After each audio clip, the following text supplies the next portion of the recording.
So thanks for having me and sitting through one more lecture at the end of the day, although I guess we've got something after this as well. So I have the enviable task of covering everything that's relevant about policy and economics in 2 hours with you guys. And so fortunately, for you, I am an economist. And so I'm going to be talking about how economists think about public policy. So my degree is in economics, and I study economic policy. I'm a public economist, meaning that I primarily study how the government interacts with the market in order to try to improve social welfare. And most of my own research is focused on areas of energy consumption in the transportation sector, in particular fuel economy policies, as you will see, because I will highlight the things that I know most about for much of the talk. I teach not in the economics department, but at a school of public policy, the Harris School at the University of Chicago. And so I've been asked to sort of give you a bit of a flavor of, well actually I was given a pretty open-ended prompt about covering policy that might be relevant to the task you guys have this month. And so I have some slides prepared, but of course I'm happy to talk about anything off script, whatever comes up and is of interest. So I'm going to start with asking a couple of questions, and this may or may not take us anywhere. If not, I'll just skip ahead. But I wanted to see from your diverse backgrounds and your diverse opinions about matters, if any of you think like information like the following tells us something or directs our attention towards public policy in particular. So this is a graph of the price of retail gasoline in the United States over time. So prices are low until there's no disruptions that cause significant changes in the price of oil back in the 1970s. Prices come back down at some point and are low through the late 80s into the 90s. And then we've seen a resurgence in the price of gasoline that many of us have experienced as we try to pay for our cars. At that price, there was a steep drop around the financial crisis time period. That's not, I don't think it's labeled, but the peak there is in July 2008, before the financial crisis began. And we've seen a recovery to near peak levels in the price of gasoline. And so this is a completely open-ended question, but I'm wondering if any of you have a reaction to this that's relevant to policy. It's not a rhetorical question, but an actual one where you would answer out loud. Yeah. Sometimes that's ambiguous. I actually have a question for you. Yeah. I noticed that 2 different invasions, wars happen, and immediately after that, the prices drop. I would expect the reverse. Any idea why that is?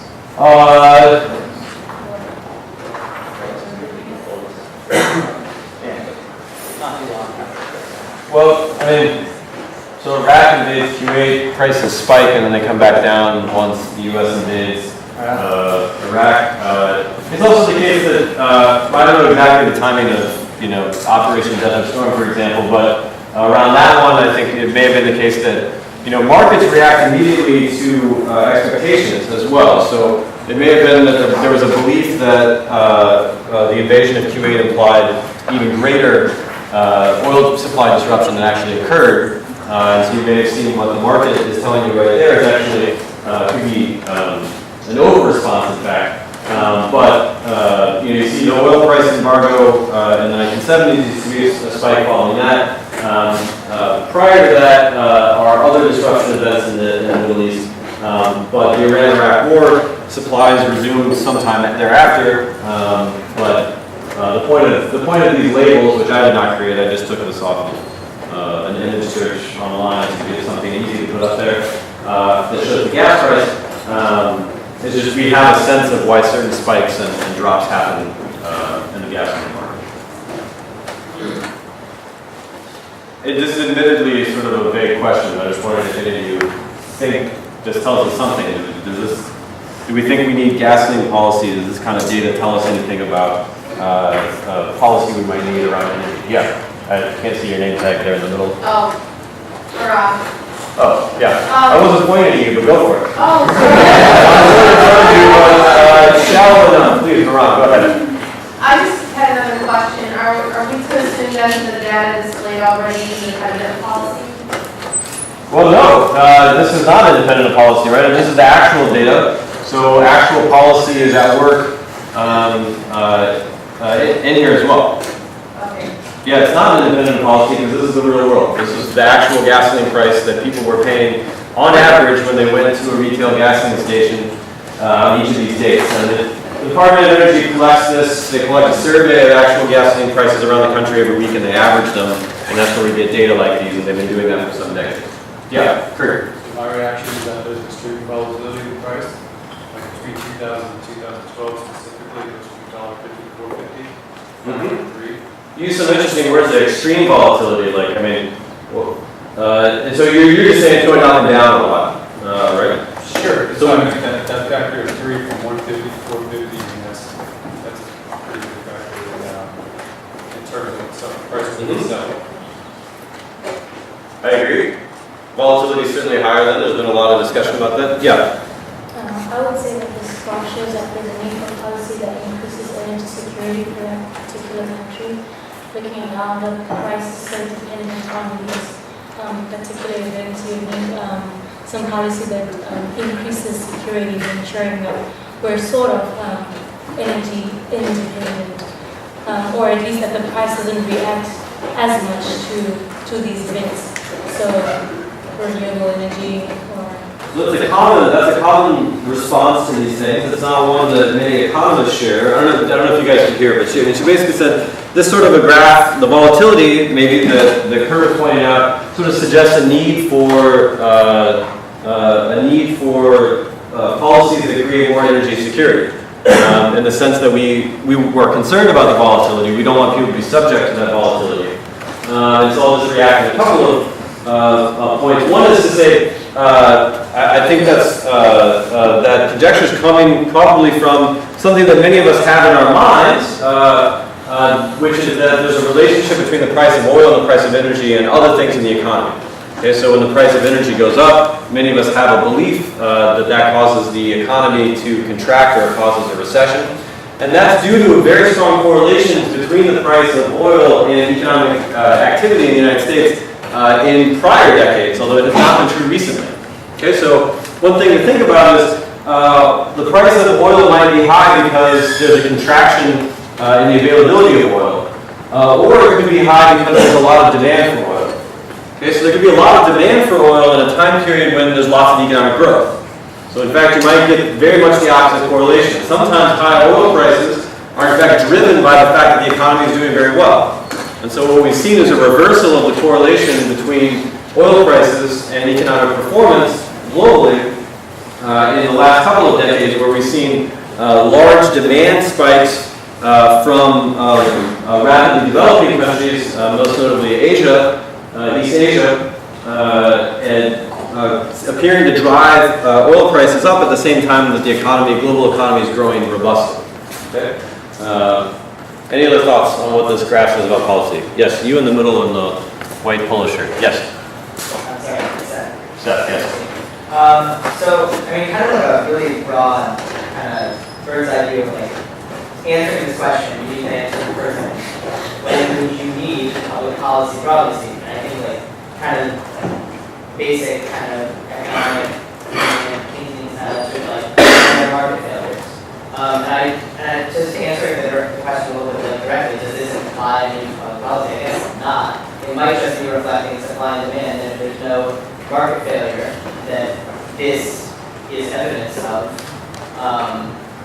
that maybe this is, maybe these volatile prices just reflect supply and demand changes that are, setting an efficient price. I mean, I don't think I actually believe that, but like. So Seth may have taken an economics class at some point, perhaps. But maybe not enough to really believe it. It sounds like. I think that actually gets to the heart of what I was going for. So this is sort of a fake exercise in some sense, in that, to my own taste, I'm much like the economist that Seth just characterized, that it's not clear at all that the price of something, the fact that the price of something goes up, or that the price of something is volatile means anything for public policy at all, in isolation certainly. You might think even for a good as important as gasoline or something as important as energy more broadly, it's not clear when there's a role for government just because something is important doesn't mean there's a role for policy.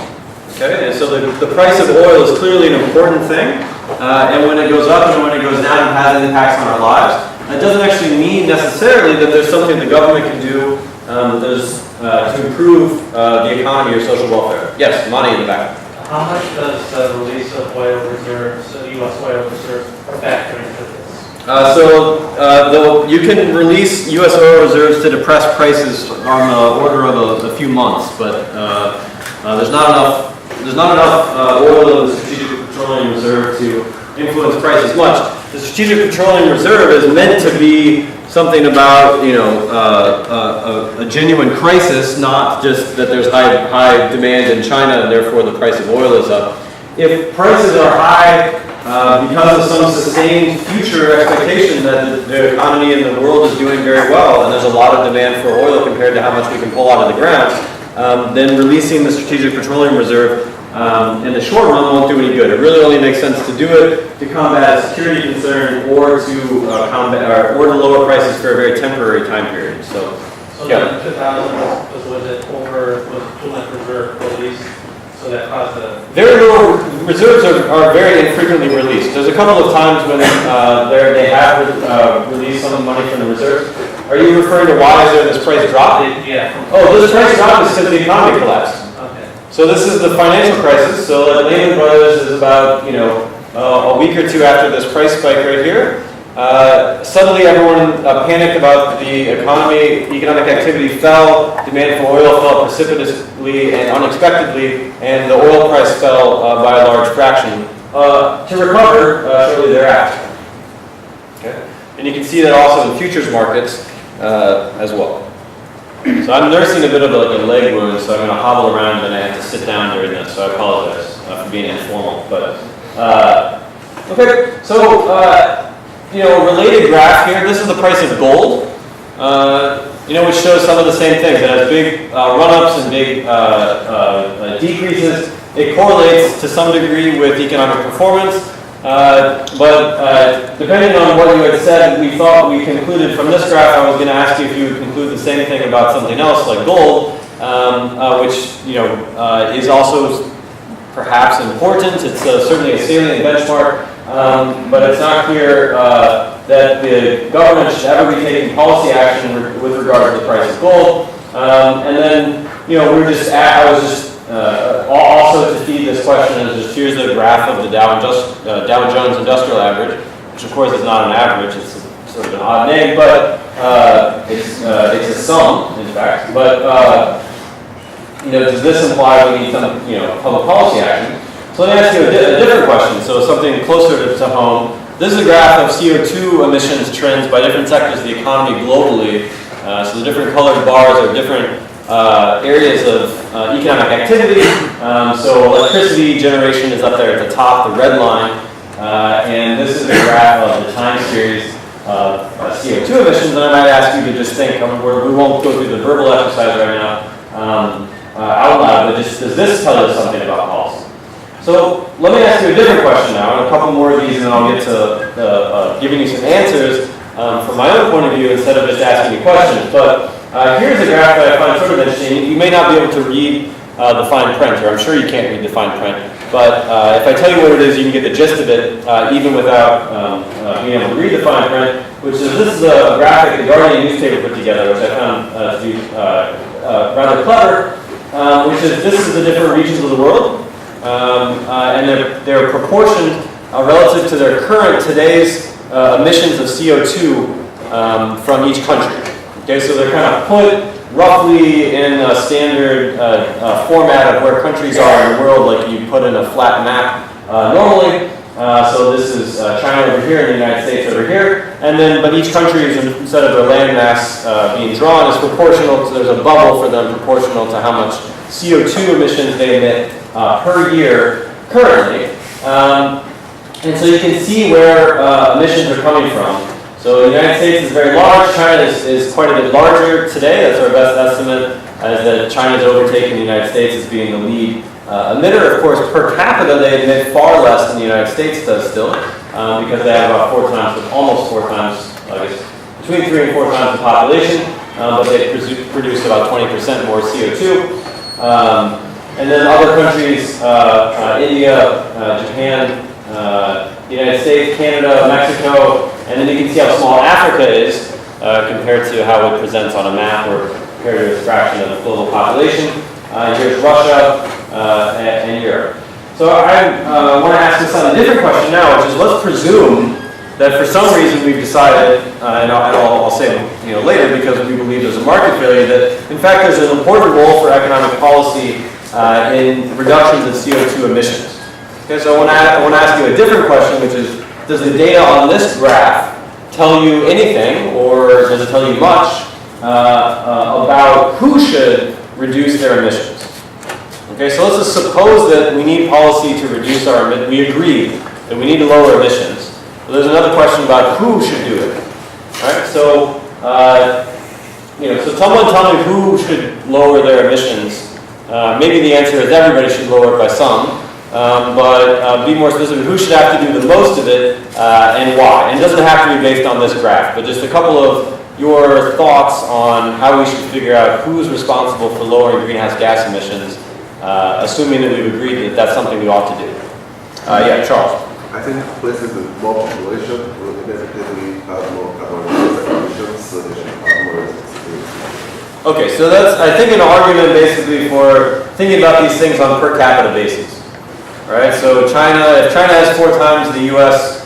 Population, then they should, maybe they should certainly get more emissions, maybe 4 times as many if you want. So a little problem with that, just in reality, is just in practical terms, is if we let all of the world catch up to current standards and say the OECD, countries, we're going to have a real problem. So, but it's certainly an appealing principle from an ex-ante point of view. Yes. I don't think it should be based off population per se, because we get a lot of stuff from China, so we can't just put it on them.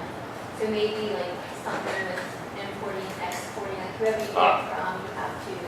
Yeah, that's a good point. So one of these things that's really deceiving about this is that there's a vast amount of energy consumption in China, but just using the China-U.S. bilateral relationship as an example, a whole lot of their CO2 emissions are actually because they're making things that we consume here.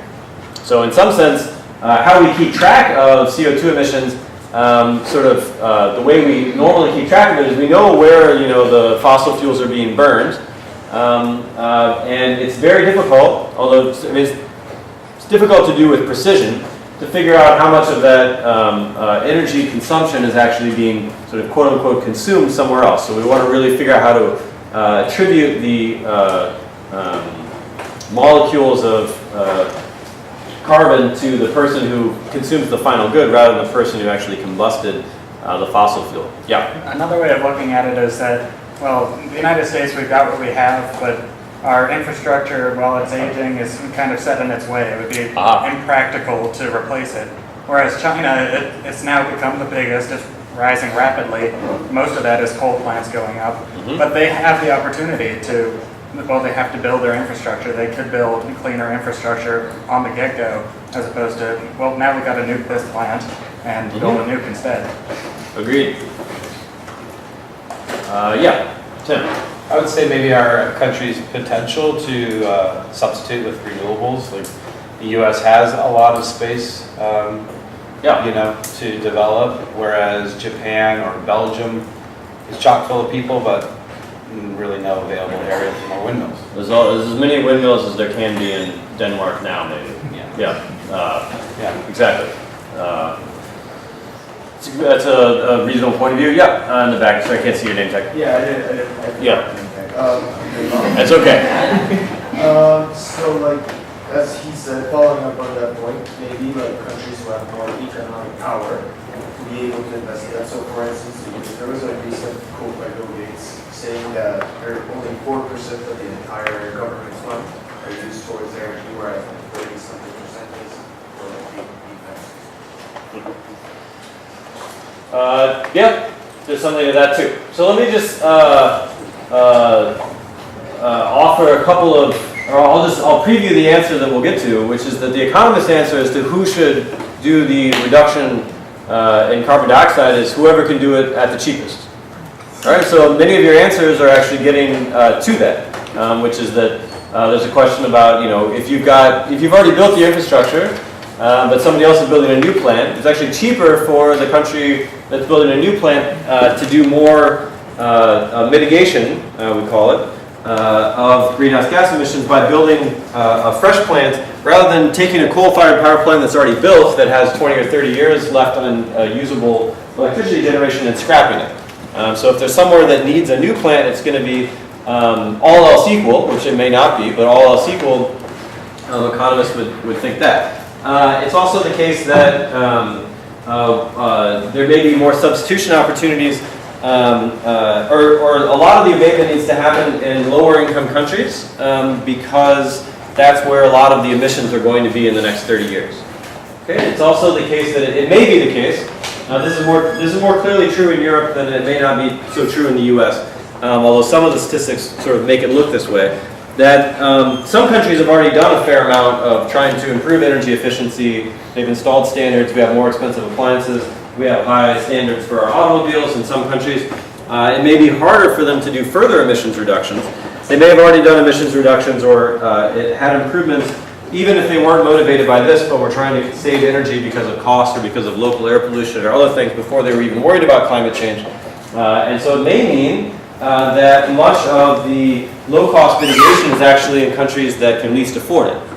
Okay, so then you can run into a different set of problems, although economists have a solution to that too, which is that it doesn't matter if, it's quite possible to separate who does emissions mitigation from who actually pays for it. Right? So we can actually we ought to do emissions mitigation wherever it is cheapest to do, but that doesn't mean that the place where the action takes place should bear the ultimate burden of it. Okay, so this is how economists think about did you want to, yeah, go ahead.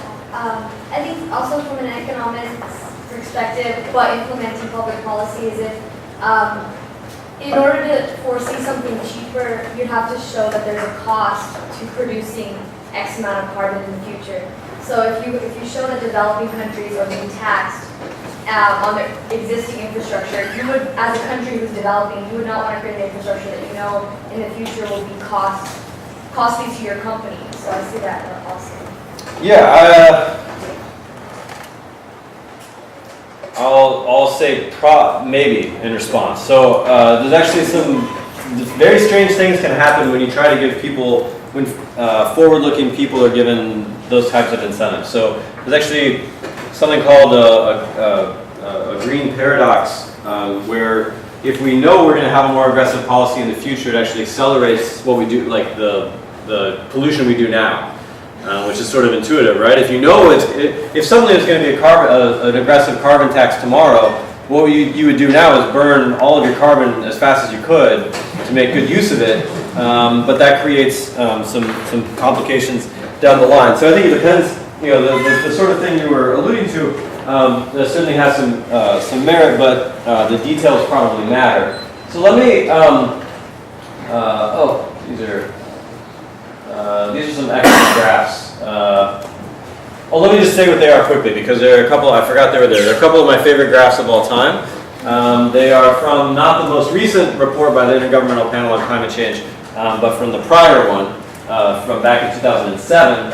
And they didn't reproduce it this past time, as far as I can tell. But let me just point out what this shows, which is just good food for thought. So a couple of things, this graph shows on this horizontal axis is the total population of each of several regions of the world. Okay? And on the vertical axis, there is the tons of carbon dioxide emitted per person.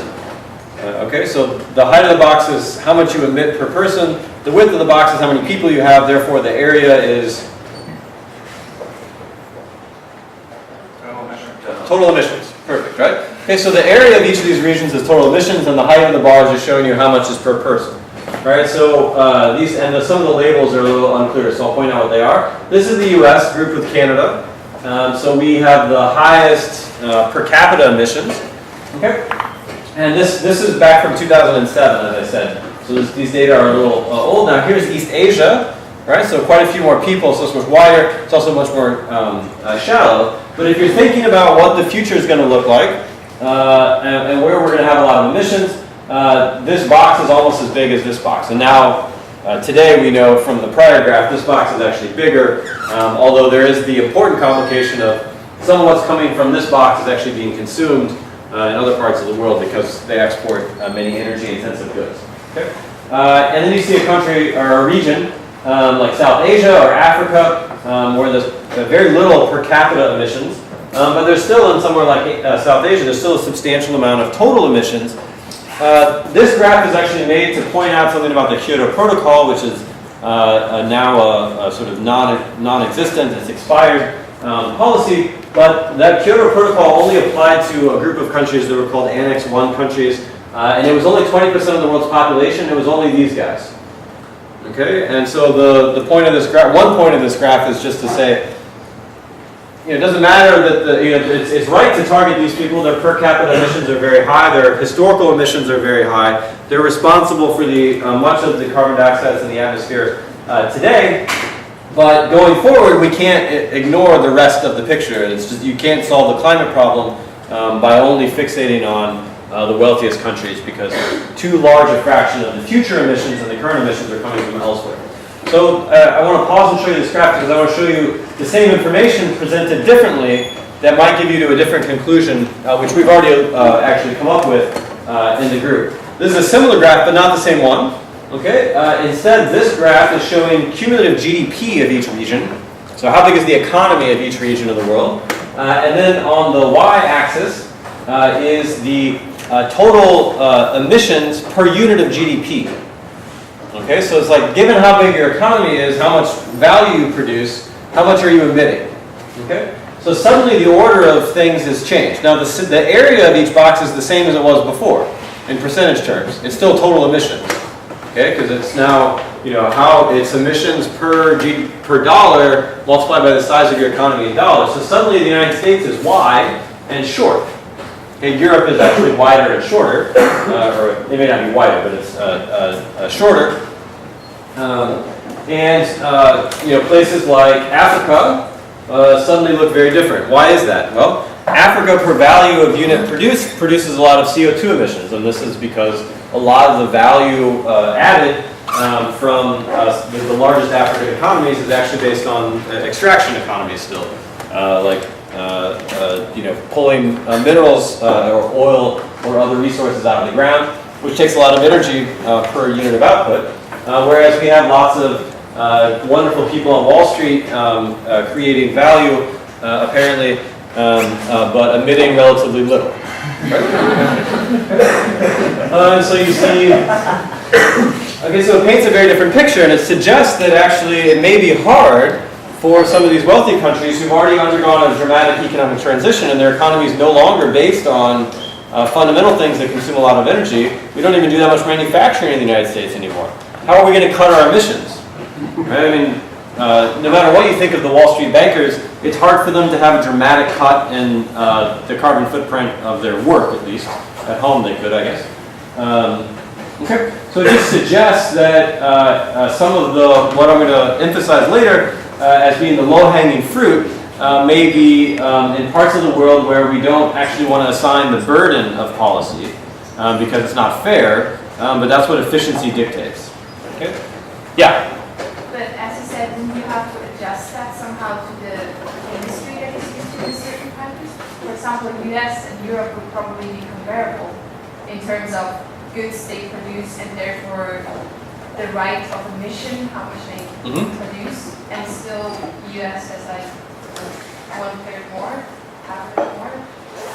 Yes, the US is not as efficient as Europe, but even if so I don't disagree, but even if the United States became as efficient as Europe, it's not solving global climate change. And it's going to be a drop in the bucket compared to the transformations that we need.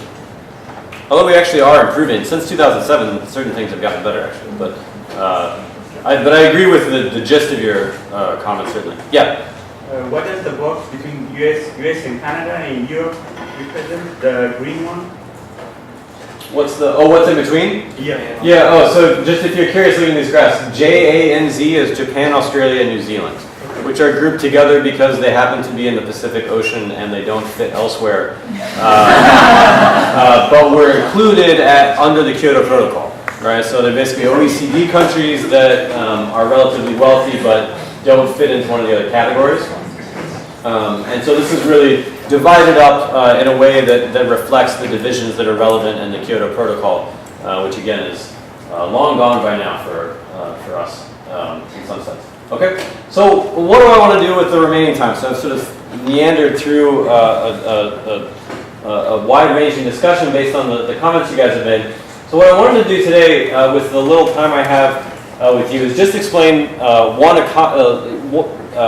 not one economist. This is the predominant way economists think about the need for public policy, and it goes back to what I've forgotten the name already, and I can't move. Seth. Seth said earlier is economists want to let the market do its thing, and I want to emphasize why and hope to leave you with an impression about why economists like markets so much. So as long as markets are working, we want to just leave them alone. And when markets are broken, then we want to have policy, usually. Okay? And so I just want you to think about what an economist spends their time thinking about is the most fundamental question is, if an economy has a scarce number of resources, how should they be allocated? How should we decide? Okay, so should we let some sort of completely free market process decide who gets what? Or should the government assign who gets what? Or something in between? Or what? Okay? And then, so we're going to spend a little bit of time plowing through some really kind of basic economics, and I'll give you just like a high-level overview of how an economist thinks about when markets are wonderful, what it is that they do that's good, and when they fail. Okay, and then talk about how an economist talks about fixing a particular type of market failure called externalities. Okay, and we can think about most things in the domain of energy and sustainability. We can think about them as externalities, and that's why I want to highlight that particular area. And that's, and I want to emphasize and go back over the point we've already made loosely, which is that a lot of what goes on in trying to fix an externality-related problem like the emissions of greenhouse gases is that we have to decide how much reduction of some activity we want to achieve. And then if we've decided that, we've got to figure out who's going to do it. So it's really, again, back to an allocation problem. And so we want to decide who should have to reduce by how much their activity that we think is causing some sort of social ill. Okay, and then I want to spend, actually the bulk of the time giving you just a few interesting case studies in the area of kind of energy and sustainability policy where things go wrong. Okay, so this is what a lot of economists like myself spend our time fixating on and trying to document our unintended consequences of policies, where economists frequently would argue that these unintended consequences are sort of obvious, and yet policy keeps being designed in a way that generates these problems. Okay? So I want to emphasize a few examples for you to have, I hope, stuck in the back of your mind to make you worry about policy, to make you pessimistic. Okay, so I emphasize to my students at Chicago that I'm trying to teach them what I call a philosophy that I call enlightened pessimism, right? Which is to be pessimistic about our ability to, in fact, know what kind of policies are right to do, in large part because it's really hard to learn cause and effect in social sciences. It's really hard to figure out what causes what. And if you don't know what causes what, if you don't actually know what's causing what, it's very hard to figure out how to design policies. And then, so that's one reason to be skeptical. And so that's what we learn when we do statistics and empirical methodologies. Then when you learn economics, you learn that when you try to do policies, as often as not, you create as many unintended consequences. It's often the case that your cure is as bad or worse than the disease that you're trying to treat. And so that's another reason to be pessimistic, is that when you try to do good, it's often the case that you create unintended consequences. And that's what I'm going to emphasize today, but we call that microeconomics. And then the third one is just even when you know what you want to do, often for political reasons, we can't do it. And that's political science. Okay, so I hope you'll all be slightly more pessimistic at the end of the day. That's my goal. Okay, but not in just like a downtrodden way, but like in an enlightened way. That's the idea. Okay. So why do economists like markets? Economists, I think it's fair to say, have a bias in favor of markets in like a, that I think relates nicely to a legal analogy, which is that we kind of think of markets as innocent until proven guilty. All right, so you can convince an economist that a market's not doing a good job, but they're going to start off with the bias that markets are good, and you've got to disabuse them of that notion with evidence. Okay, and as a result, economists advocate free market allocation of resources as often as possible. Okay, so why is it that economists believe this? I think I think of the answer to why we believe this as being two-part. The first is that markets often, and underlined often, provide efficiency. And I'm going to define efficiency to be something very particular in just one second. And this result is something called the first welfare theorem of economics, which I will summarize for you. But it's basically the invisible hand theorem.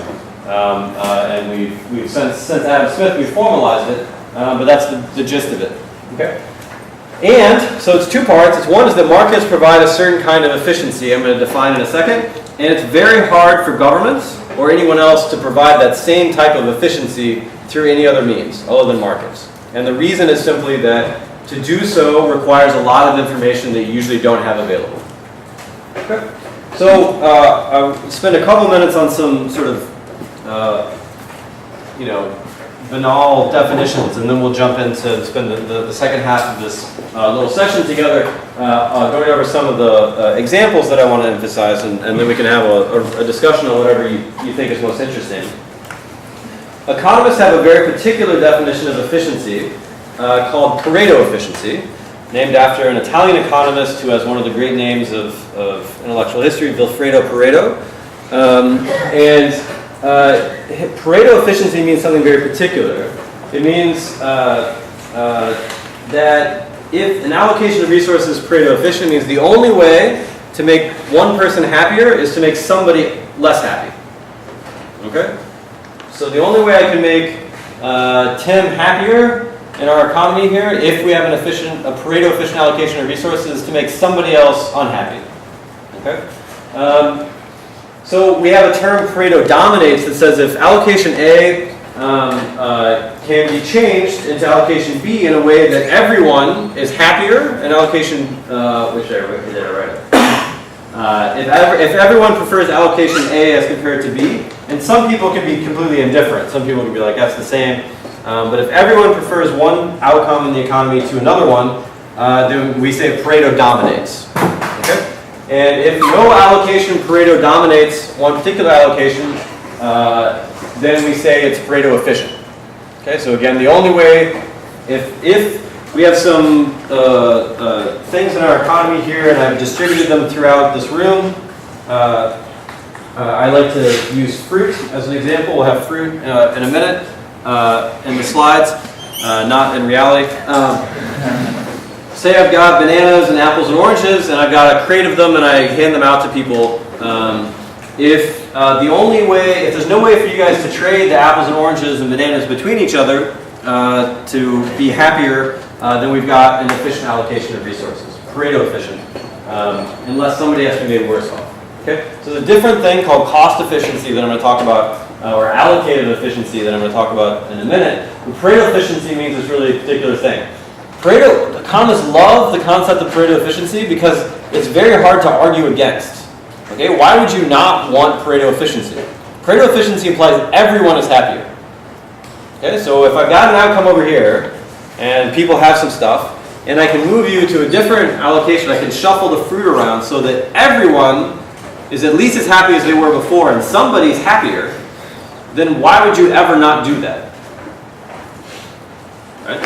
So it's impossible to come up with a good reason. Anyone want to try?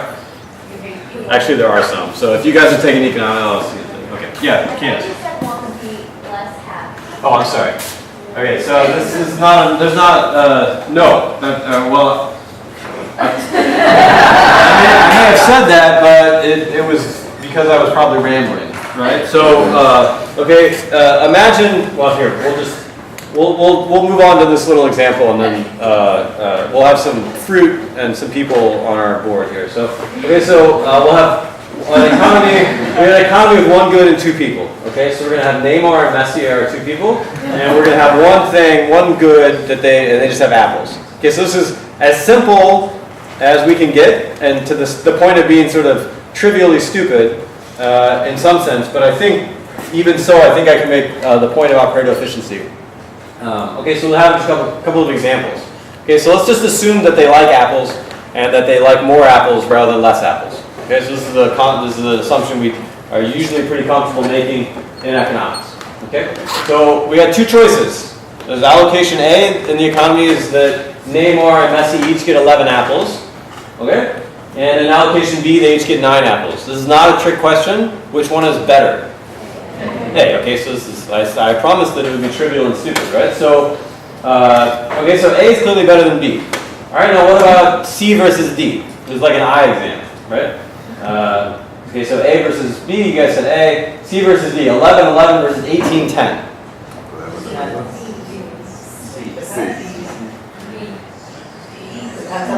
What is the marginal happiness rate?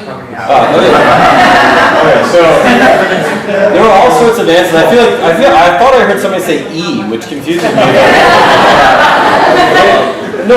Okay, so in allocation 1, Neymar and Messi each get 11 apples, just like they had in allocation C, just like they had in A. But in D now, Neymar, the guy broke his vertebrae, right? Like, we should give him some more apples, right? So he's got 18 apples, but Messi has 10. Okay. So so the term I used on this past slide when I was just kind of muddling and rambling on about Pareto efficiency was Pareto dominates. So like something Pareto dominates another one if it's Pareto efficient compared to it, meaning that if we move from one allocation to another one, no one is made worse off, but somebody's made better off. Okay? So which one of these does C Pareto dominate D, or does D Pareto dominate C? The answer is no, right? So the only way, if I go from C to D, okay? So you thought it was an either or question. If you move from C to D, Neymar is made happier, okay? But Messi loses. Okay, assuming Messi likes apples, Messi loses. Okay? So if we move from D to C, Neymar loses. Okay, so neither of them Pareto dominates the other one. Okay, if these were our only two choices, Pareto efficiency tells us nothing. Pareto efficiency, an economist would say, I cannot tell you which of these is better. Okay, so you may be tempted to say whatever there are more apples is better. Right? Well, if I could say, well, what I would like to do is I'd like to go to this policy, and I'd like to take a couple of Neymar's extra apples, give them to Messi, and then I'd have a Pareto improvement. Okay? But without the ability to do that, Pareto efficiency doesn't give us any way of comparing C and D. Okay? You often ask the Pareto efficiency machine which thing is better, and it often says, I don't know. Yeah? Is it possible for A to not be Pareto dominant over B without there being people disliking apples because of problems associated with producing 4 more apples?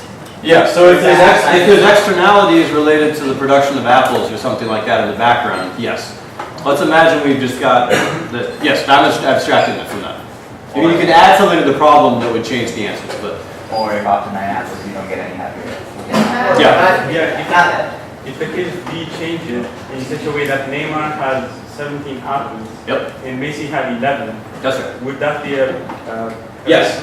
So if this were 17-11, then that would be then D would Pareto dominate C, and moving from C to D would be Pareto improvement, is the term we would use. Okay, so people often, like when you just read the newspaper or something, people often talk about efficiency in the economy as synonymous with making the economy bigger, right? Like anything that makes the pie bigger, to use another food metaphor, is something that increases efficiency. Okay, that is not the proper definition of efficiency. Okay, Pareto efficiency requires that everyone is made better off by a change. So free trade is a classic example of this, right? So the economic theory is very unambiguous that opening up free trade between two countries increases the total economic output, and it increases the economic welfare of people in both countries. It does not, however, make everyone better off. necessarily. It could. It could if we had a policy that takes away from the people who gain the most and makes sure that anyone who lost is compensated. Okay, because the pie got bigger, there is enough pie to make everyone better off. Or because we've increased more apples, as long as we can make sure Messi still has 11 apples, then we could have Pareto efficiency. But just making the pie bigger is not the same thing as efficiency in terms of the Pareto definition. Okay, which is relevant for where why economists like markets. Okay, so here's another third example. Okay, so we've got 11, 11 again. I'm calling this E now. And in allocation F, Neymar gets 14 apples, but Messi has 20,000 apples. Okay, so abstract from the second, don't worry about the fact that Messi doesn't actually want that many apples. Just assume he likes, more apples is always good. Okay, maybe he doesn't like them very much, but it's not bad. He still likes it a little bit better to have more and more apples. So does F Pareto dominate E? Yes. Yes, okay. So if you think about this not being apples, but being like money, like, you might actually, some people would be uncomfortable with Pareto efficiency because of this kind of an argument, where this is an economy with extreme inequality. You might think about this as being an economy with, really someone who has all of the control of the resources, and even though this person's made a little bit better, they might prefer to live, or somebody might argue Neymar might prefer to live in the economy where he and Messi were peers, instead of where there's a radical difference in their social status. Okay? I just want to point that out as one reason why you might actually object to Pareto efficiency, because Pareto efficiency says we've got to conclude that F is better than E, or at least the standard version of it. Although this is a toy example. Okay. So Pareto efficiency is a useful concept, and it's like again, the point is I'm talking about. If going from efficiency requires that there's no way to make everyone better off, okay? So if there's a way to make everyone better off, we should do it. That's all Pareto efficiency says. What's amazing about markets is that they deliver Pareto efficiency, okay? So markets, this is the first theorem of welfare economics. I'll just read it to you because it's got a bunch of words in it that we haven't covered yet, and I'll talk about what they imply for public policy, all right? The sort of an English version as opposed to a math version of the first welfare theorem says that if all goods are traded in competitive markets at publicly known prices and all individuals maximize their own utility, which means that all individuals are just selfish. Nobody cares about anybody else. Everyone just behaves selfishly. And there's no externalities, which we'll define in a second. Then markets deliver Pareto efficiency. Market outcomes are always Pareto efficient. Okay? This is the invisible hand theorem, stated in sort of a modern context. There's a math version of this that was proved in the 1950s by two economists, Arrow and LeGroux. And so we can prove this is true for an arbitrarily large economy with as many people, as many types of goods, all kinds of intermediate goods, a complicated economy. All of that says that under these conditions, markets deliver Pareto efficiency. Okay? Which means that whatever the market outcome produces, there's no way to make someone better off without hurting somebody else. Someone has to lose. It does not say that the outcome is fair. Okay? Markets do not necessarily deliver fairness. Efficiency and fairness are not the same thing. Okay? And which means that you might be willing to sacrifice Pareto efficiency to make an economy more fair. Okay? Like you might be willing to, if I had a third option here, G, which is that each of them has 10,000 apples, you might be willing to say, well, if we were economy F, I'm willing to force us down to economy G where there's lots of apples, but they're equally divided. Now, Messi doesn't want to do that.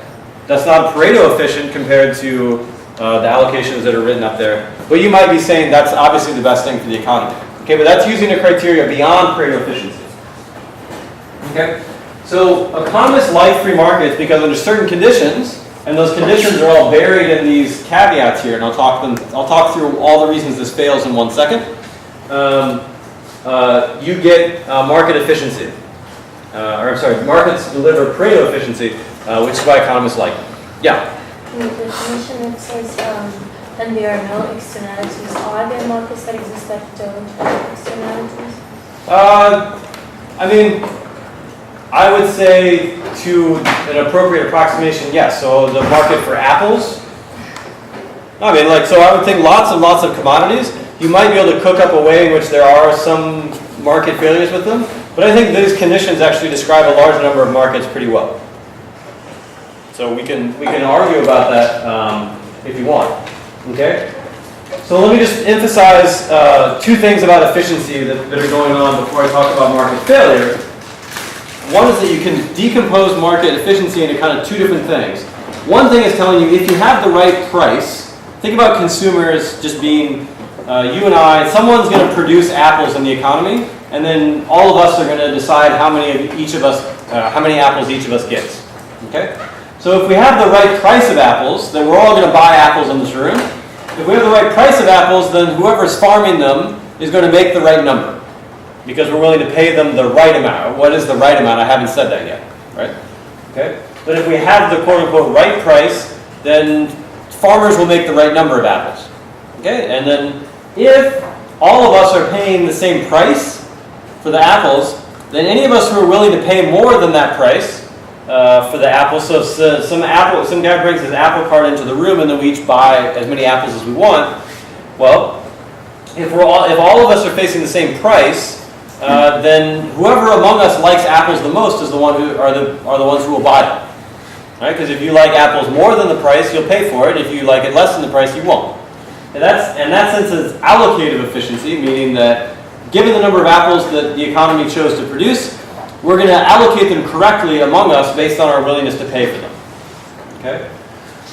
Okay, so if everyone in the market's facing the same price, then we get a certain kind of allocative efficiency because the people who are willing to pay the most for the good are the ones who get it. Okay? And if we have a market that has, quote-unquote, the right price, then the right amount of production will be done and the right amount of consumption will be done. Okay? But markets fail in lots of ways. Okay? So the first welfare theorem is really helpful in pointing out to us when we get this cool result that Pareto efficiency, which is this weird concept, will play out in a market, but it also makes clear we need all those caveats and conditions for that result to hold, which means that it could fail for lots of reasons. Okay?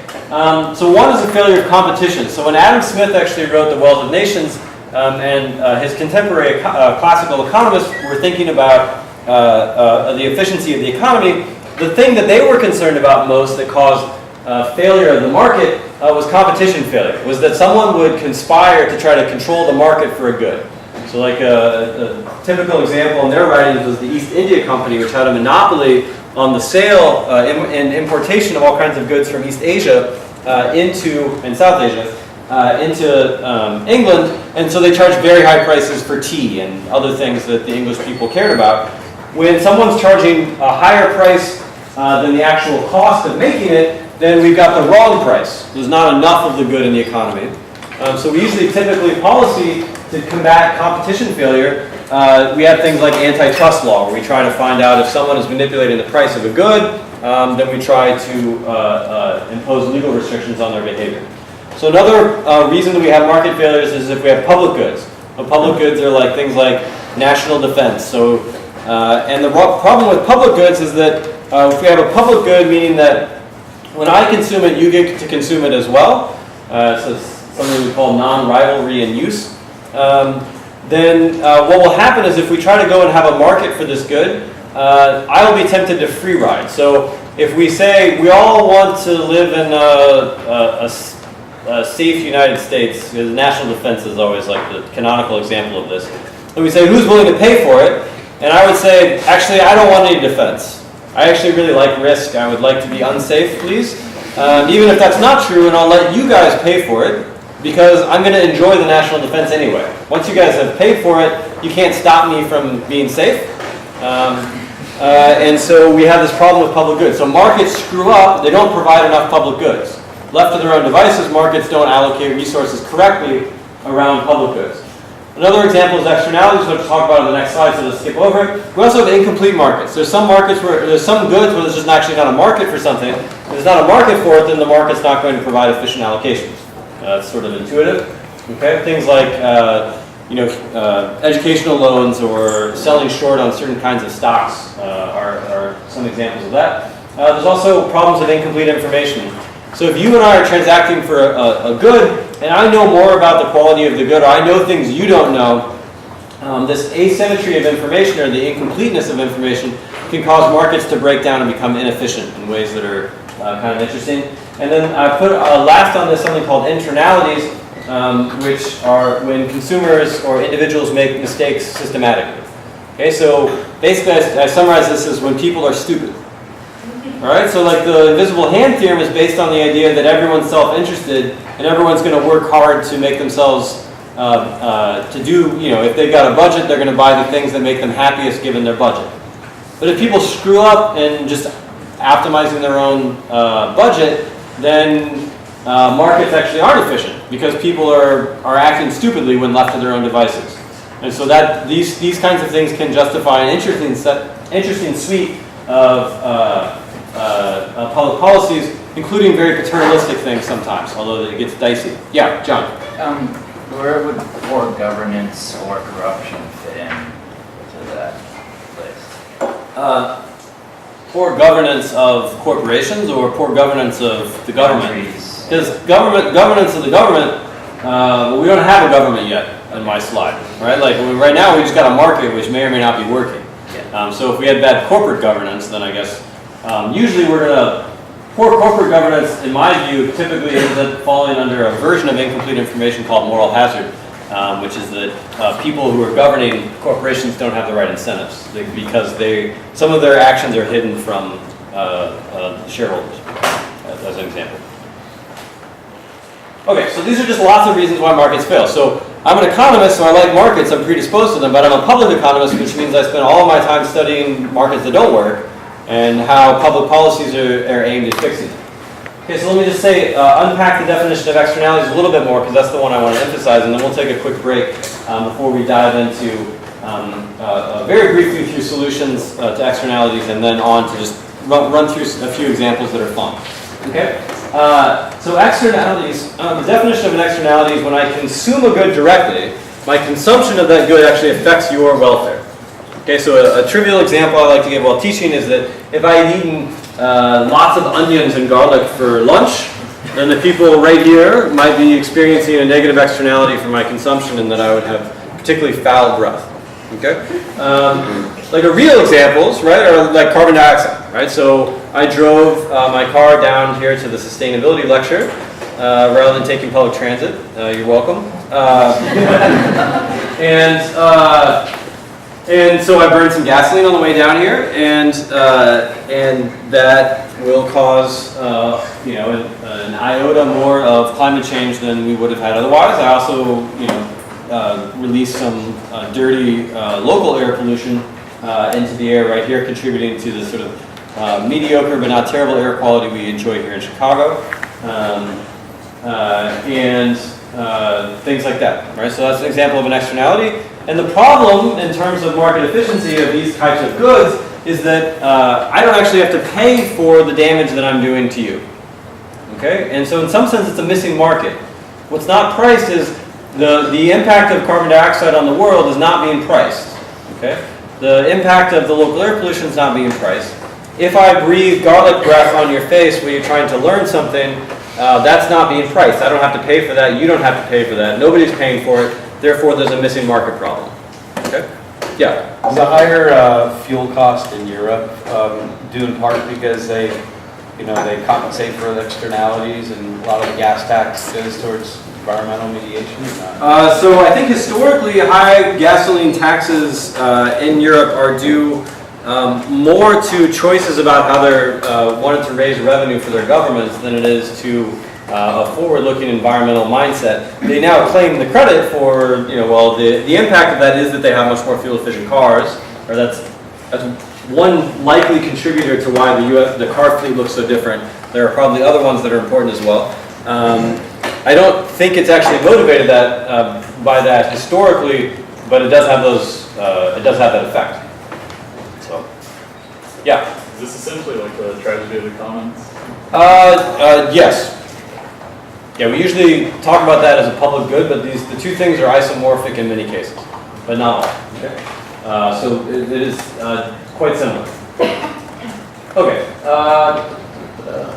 Okay, why don't we actually, just given the time, why don't we take a break, because I was told we might need coffee or something. But just, let's keep it to just 5 quick minutes, so refill on caffeine or sugar or whatever it is that you need to get through another 50 minutes of talking, and then I'll go through the rest of this paper.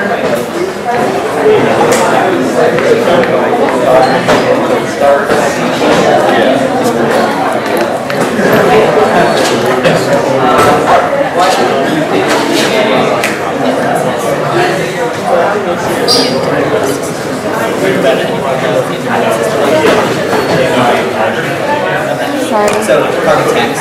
Which is the consumption of transportation fuels like gasoline. Okay, so the consumption of gasoline obviously involves some externalities in that when I consume gasoline, it emits local air pollution, which I don't have to pay for, and affects you or everyone else directly. It also emits greenhouse gases. Okay, and so my consumption of the good is affecting your health and well-being directly, not through market prices. Okay, and another set of consequences of driving around I want to point out now, because I'm going to return to this later, is that when I drive around, the consumption of gasoline directly doesn't cause accidents, but the fact that I'm driving a car increases the probability that other people are in accidents. Okay, the fact that when I drive around a car, it increases the probability that I'm in an accident, and my leg hurts because of an accident involving a truck, although it was not a car accident. It's sort of strange. If we had 20 extra minutes, I'd explain it to you. The fact that I take a risk doesn't matter, because I'm doing that myself. But the problem is that when I drive around, I increase the probability that everyone else is in an accident because I'm creating extra traffic. And the same thing about congestion. Okay. Okay, so there are some different, and that's not exactly due to the consumption of gasoline, but it is due to driving around. Okay. And it's tied to gasoline consumption or other transportation in an important way. Okay? So because neither the oil company nor myself has to pay for any of these things. All right? No one's paying for these costs to the economy. And what that means is the oil company and I will agree to produce more gasoline than is actually socially optimal. Okay? So what we need policy to do is to lower the amount of gasoline we have in the economy in a way. Okay, so economists do this not by throwing out markets and saying, okay, the market is broken, this market's not Pareto efficient. So another way to think about Pareto efficiency in this case is that suppose we're just thinking about my consumption of gasoline. If it's actually the case that I ought to lower my gasoline consumption by some, what has to be true, and what would be true in this example, is that if everyone in the world who's affected, so let's just suppose this room is the entire economy, all of you guys are being affected by my pollution. All of you should be willing to pay me a little bit to stop driving, or to drive less, right? Because you'd like me to emit less pollution and less carbon dioxide. Now, it doesn't necessarily have to be fair. I'm not saying that is what needs to happen, but if it's the case that all of you would be willing to give me, say, 10 cents for me to have taken the bus down here, if all of you would pool your money, I would have taken the bus instead of driving my car, right? What that means is that everyone would have been happier. Right, there is a change that could have happened where everyone would have been happier. Therefore, there's a Pareto inefficiency. Okay? So that's true in the cases of externalities. Okay? If someone's consuming too much of something, it doesn't mean that we have to do things this way, but if everyone who is being harmed by it would pitch in something, we could stop the guy from doing it. Okay? So,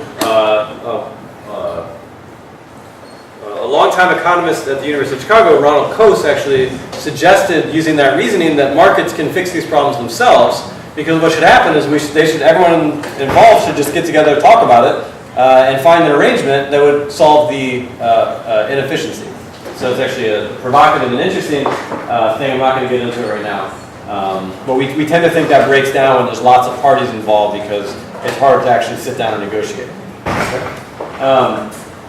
Okay, so a different economist, A.C. Pigou, Arthur Cecil Pigou, writing in the early part of the 20th century, came up with another solution, which is instead of, when we've got this kind of market failure, rather than just throwing out markets, we just need to patch it up a little bit. Okay, so the only thing we need to do is fix the price of gasoline should reflect these damages, and an easy way to make that true is just tax gasoline. So really all we're saying is we got too much gasoline, We just need the gasoline price to be a little bit higher than the market's actually doing on its own, and then we could get back to the efficient amount, and we don't have to abandon markets, and all the things that are good about markets get preserved. Okay, so the ideal Pigouvian tax, which is like the solution you'd be taught in any public economics class, and spend a lot of time going over and thinking about, would be something that directly targets, the ideal is something that directly targets the problem as closely as possible, and I'm going to emphasize why directly targeting it is important when we go through the examples, and you want to make it equal to the damages. Okay, so if you so instead of you guys all having to pay me 10 cents, if we could decide how much my driving down here affected your well-being, you could make me pay that much more in order to drive down here. And then I would, if I'm willing to pay that much, I'll keep doing it. And you guys will all be hurt, but that's okay, because I was willing to pay for it, because driving down here means that much to me, right? Which means that you guys paying me to change my behavior wouldn't have been a Pareto improvement. If paying me to change my behavior would have been a Pareto improvement, it means that I value driving down here instead of taking the bus less than what you guys were willing to pay to have me change my behavior, which means that if I'd had to pay a tax, I would have changed my behavior. And that means that we restore Pareto efficiency. Okay? So if we have a tax that has these two characteristics, if we have a tax, everyone in the economy faces it, and it's equal, it's directly targeting the externality, and it's equal to the size of the damages done by the activity, then markets are Pareto efficient again, even though we've got externalities. Okay, so that's great. So we get back what's good about markets, and we didn't have to go to like a communist economy, right? Okay. Now, that solution is actually very hard for reasons that are apparent even in my silly example, right? Which is that sometimes it's hard to target the externalities directly. Okay, maybe I'll return to that, but you can think about, what we really want to do is target the air pollution that comes out of my car. For local air pollution. Actually, for greenhouse gases, it's fairly easy to do this. Okay, because we know pretty reliably how much carbon dioxide comes out of gasoline when I burn it. Okay, we're less sure about how much, how much NOx or ozone comes out of my tailpipe. We know what my car was rated at when it was tested before it was sold, but if my car has been damaged or if it's just gotten old, I might be emitting a lot more than somebody else. Okay, so what you really want is like a monitor on the back of your tailpipe, figuring out how much gas, of different gases have come out of the tailpipe, and then charging you per unit of pollutant. It's hard to do that. So we have to do things that are approximately that, and that can make this difficult to do in reality. Okay, but what's really hard is figuring out how much damages there are. So even if I wanted to, how would I figure out how much you guys are willing to pay for clean air? Like, I could ask you, okay? It's hard to know because that's not something we're used to valuing. But even if you could, let's suppose you could tell me the truth, you guys would all lie to me, right? You guys would all lie and say like, oh, I'm willing to pay a lot so that I change my behavior. And you're like, sweet, like I got clean air now, I didn't have to pay anything because I told Jim that like it was worth $1 million to me, right? And so it's actually hard for the government to figure out how much these things are worth. It's hard to ask, it's hard to do. So a lot of environmental and energy economics is actually trying to tease out ways to figure out how much people value environmental things that don't have prices. If I want to know how much you value apples, I can just figure out how much you buy apples for at the store. Okay, but lots of environmental things don't have prices. There's no market to go benchmark what I think values are. Okay? So in practice, these things are hard. What I want to emphasize about economists' solution to environmental problems, though, is the second kind of efficiency that I talked about, cost efficiency or allocative efficiency, which I find the most useful metaphor for thinking about energy and environmental economics is to just think about low-hanging fruit. Okay? So usually what's going on in some sort of externality-related problem is we're trying to get a reduction in something or an increase in something in the economy. Okay? The efficient way to do that is to always harvest the low-hanging fruit. Okay? Okay, so we're going to get some reduction in carbon dioxide if we have a carbon tax. Okay? If we have the right size tax, we're going to get a Pareto efficiency. But even if we have the wrong size tax, we're going to get cost efficiency or allocative efficiency if we use markets to do it. If we use other policies, we don't even get that. Okay? So what do I mean? So just think about you have to pick 100 apples from a tree, what do you want to do? You want to harvest the low-hanging fruit. This is a metaphor familiar to you, I hope. So you just want to think the fruit at the bottom is the easiest to get. So you're trying to minimize your effort of getting 100 apples. What we're trying to do when we mitigate carbon dioxide or something else is the same thing. We want to get a 10% reduction in carbon dioxide in the economy. How do we want to do it? Ideally, we would do it by finding the 10% of emissions that are easiest to get rid of. All right? We want to find the low-hanging fruit in the economy. Okay?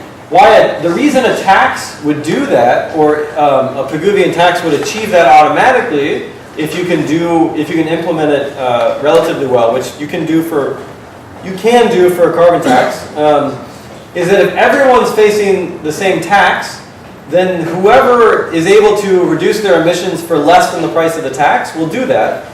And anybody who can't reduce their emissions for less than the price of the tax will just keep emitting and pay the tax. It's exactly the same reasoning that says that if you and I and everyone in this room faces the same price for apples, and the guy brings in an apple cart, but there's only 10 apples, the 10 of us who want to pay the most for the apples are the ones who will get it, because we'll bid the most for them. Okay? As long as we all face the same price, we automatically get allocated efficiency. And this is why economists like Pigouvian solutions.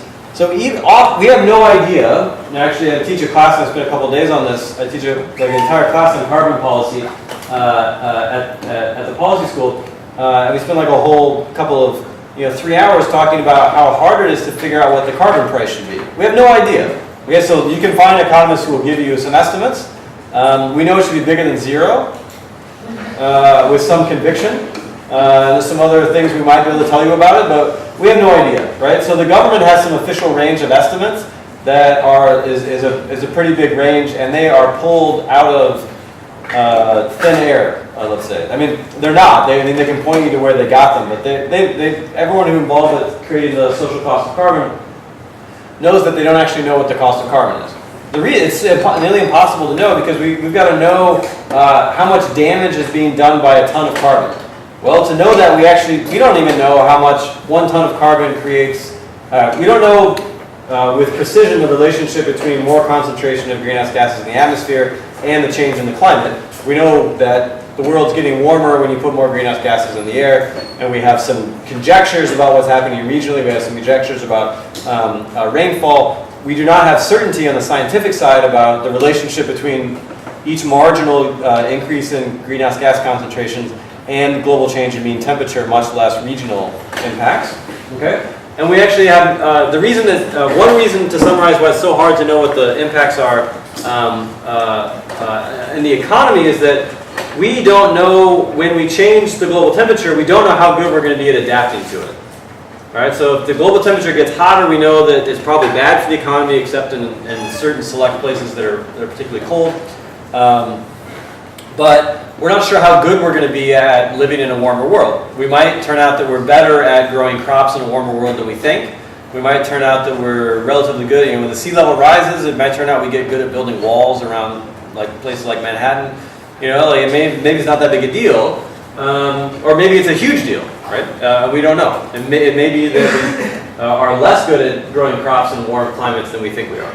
Okay. So for all these reasons, it's really hard to know what the carbon tax should be. And this is true of any other energy policy, like environmental damage, although it's especially true for carbon.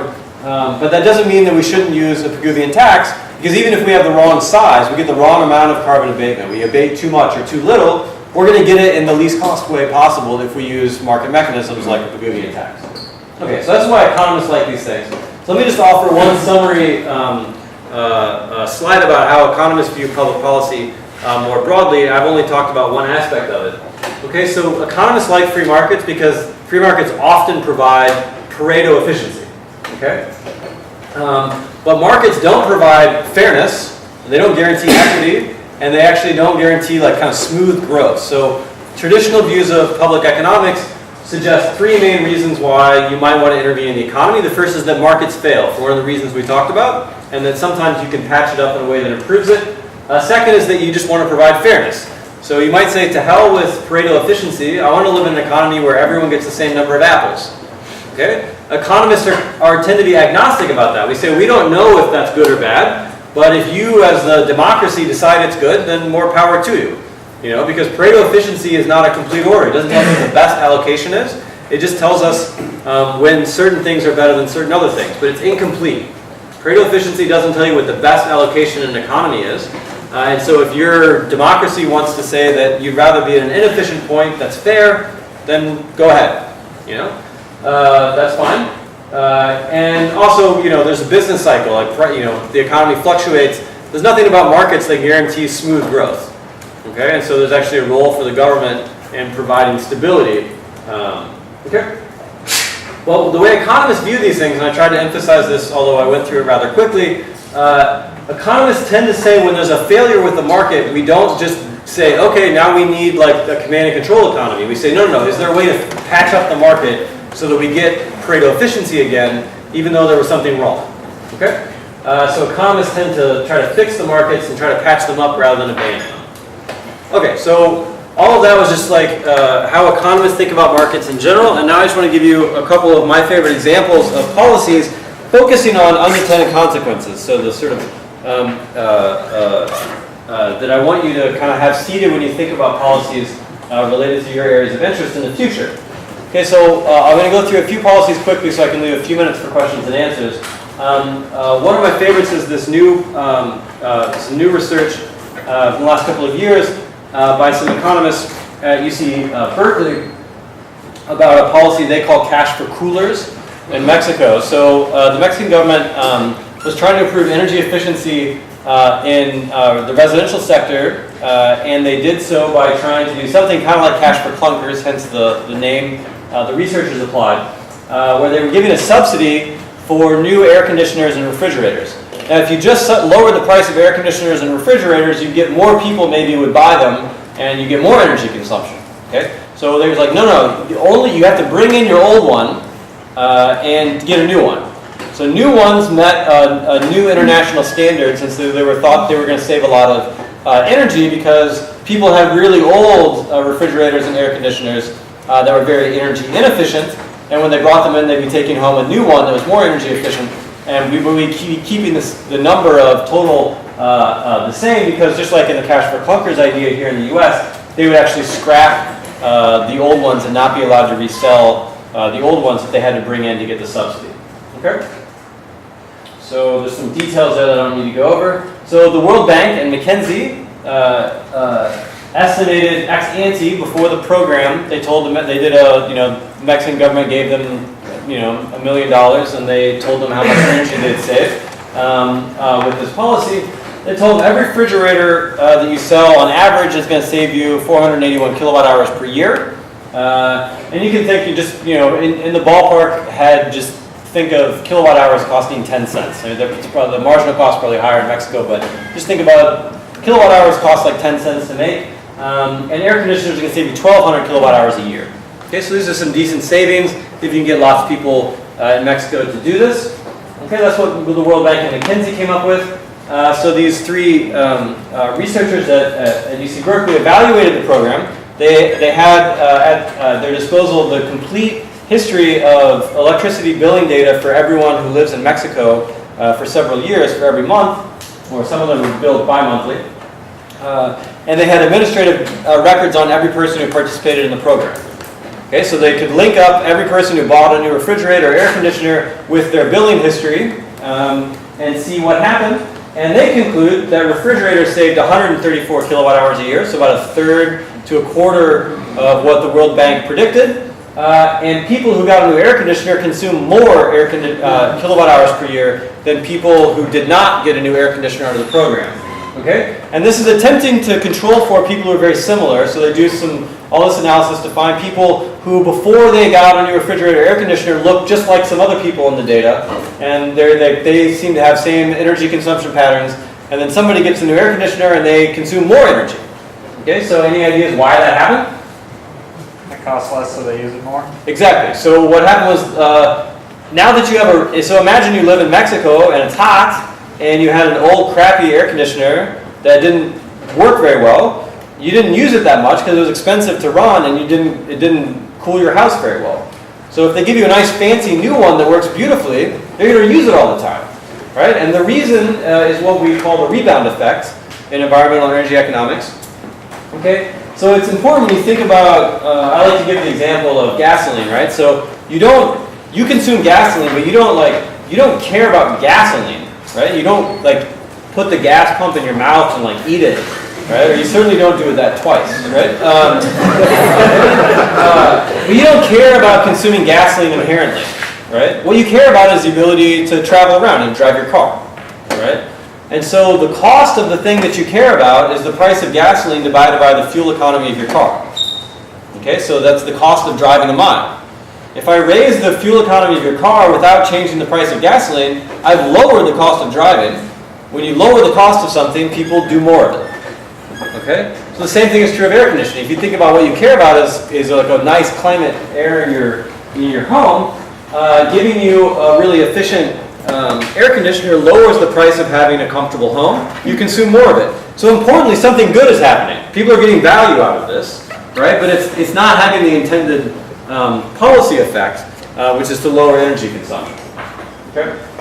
That's just one example. There's some figures I'm going to skip over from the Davis paper, but just emphasize that that's what we think happened. We also think what happened with refrigerators is you're supposed to be forced to buy kind of the same kind of refrigerator that you were turning in.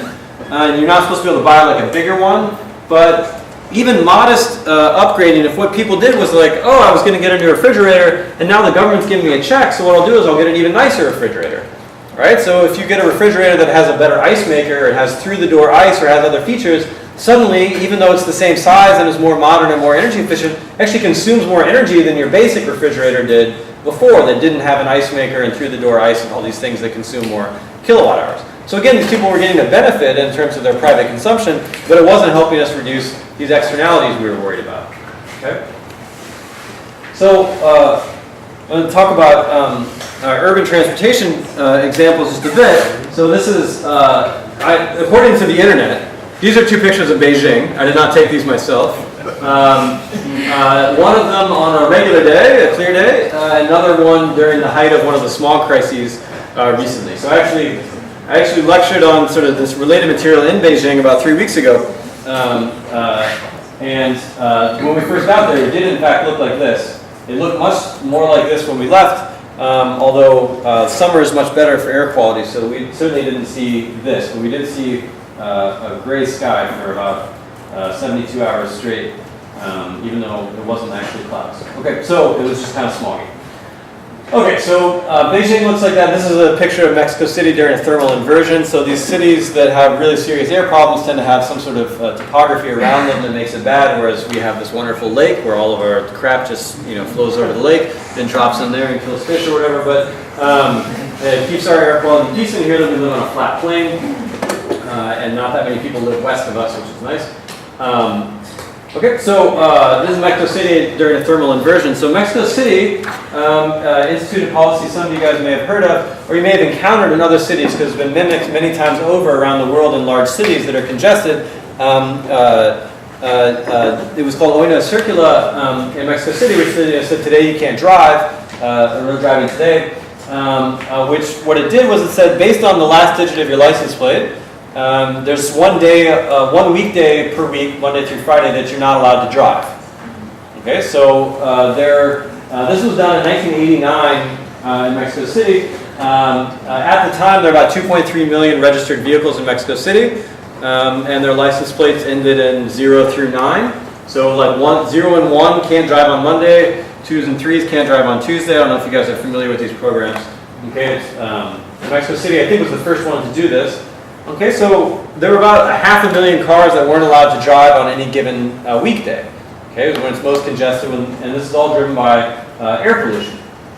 Okay, it's a great idea in the sense that this is something that should dramatically change the amount of cars on the road. It's easy to enforce because you can just see the guy who's violating it because today there's no 1s and 2s, and you see a 2 and you're like, aha, I can pull them over and arrest him.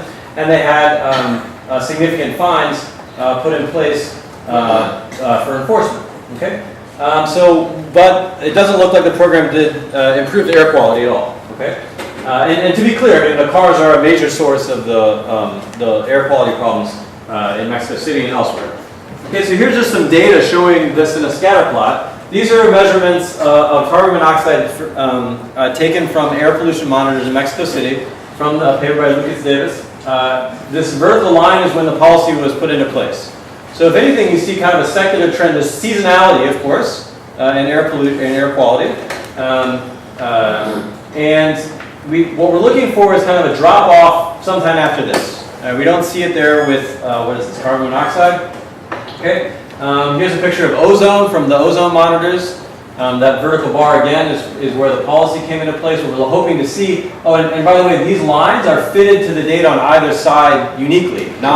So this line is not made to be smooth.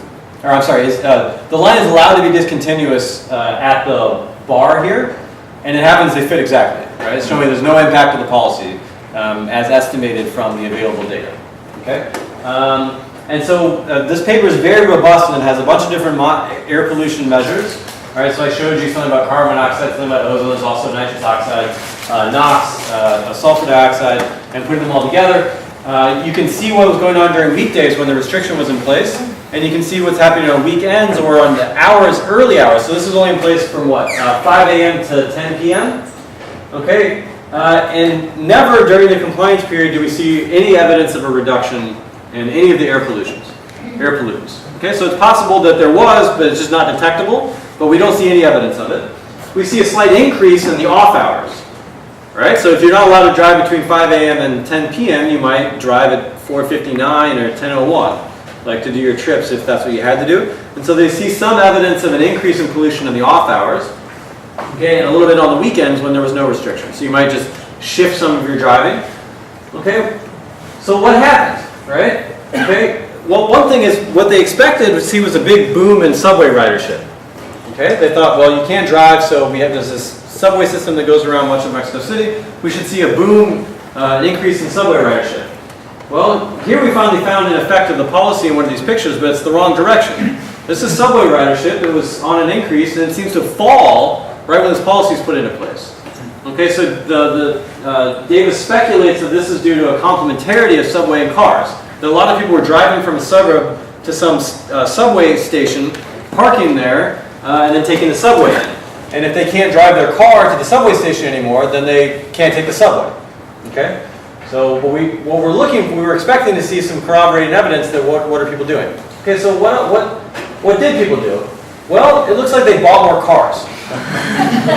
Okay, so it looks like okay, so the number of registered vehicles takes a jump. The number of vehicles legally registered in Mexico City jumps at this time period. Okay, and so some people, maybe not most people, but at least some people got around the rule by buying another car. Okay, if you were in a household that had 2 cars already, you might have been able to get around the policy. You might have had to carpool one day or something to get around the policy.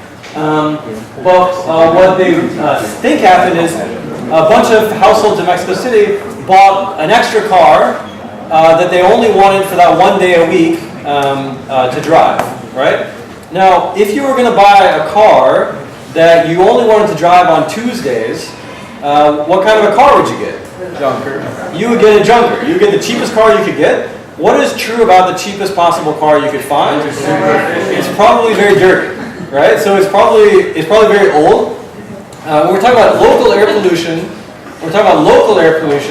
the pollution control equipment and its functionality inside of a car is hugely determinant of how much it pollutes. Okay, it's not determinant of how much carbon comes out of the gallon of gasoline, but a lot of the dirty pollution that comes out in terms of local air quality is stopped by your catalytic converter and your pollution control equipment.